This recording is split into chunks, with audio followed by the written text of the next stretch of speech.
दोस्तों big boss OTT के live feed में इस समय घर के सभी कंटेस्टेंट को बिग बॉस के द्वारा घर के अगले बॉसमैन और बॉस लेडी के लिए टास्क दिया गया था। और इस टास्क के दौरान जिशान खान और दिव्या अग्रवाल जो कि घर के वर्तमान कप्तान भी है यानी कि बॉसमैन और बॉस लेडी है, इन दोनों को राजा और रानी की भूमिका निभाने के लिए कहा गया था।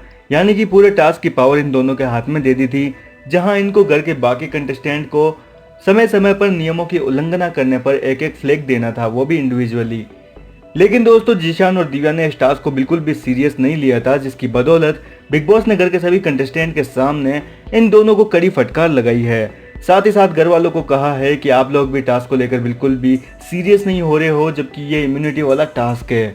आपको अगर गेम में आगे बढ़ना है तो इस टास्क को सीरियस लेना ही पड़ेगा। वहीं दोस्तों आपको बता दें कि जिशान और दिव्या घर वालों के साथ टास्क के दौरान सिर्फ और सिर्फ मस्ती कर रहे थे और फनी नियम ही बना रहे थे। कभी वो घर वालों से अपने पैर दबवा रहे थे तो कभी किसी और प्रकार की मजाक कर रहे थे, लेकिन टास्क को लेकर बिल्कुल भी सीरियस नहीं थे और कोई भी चुनौतीपूर्ण कार्य घर वालों को नहीं दे रहे थे। इसी की बदौलत बिग बॉस ने जिशान और दिव्या को इस समय बिग बॉस के लाइव फीड के दौरान घर के सभी कंटेस्टेंट के सामने कड़ी फटकार लगाई है। और बिग बॉस के इस फटकार के बाद जिशान और दिव्या का चेहरा वाकई देखने लायक है, क्योंकि इन दोनों के चेहरे की रंगत ही बिग बॉस ने छीन ली। खैर दोस्तों अब देखना दिलचस्प होगा कि बिग बॉस के फटकार के बाद जिशान और दिव्या इस टास्क को कौन सा नया रोमांचक मोड़ लेते हैं। फिलहाल दोस्तों आपको क्या लगता है कि क्या वाकई बिग बॉस ने फटकार लगाकर सही काम किया या गलत? कमेंट करके अपनी राय जरूर बताएं और टास्क से जुड़ी हर जानकारी के लिए चैनल को सब्सक्राइब करना ना भूलें।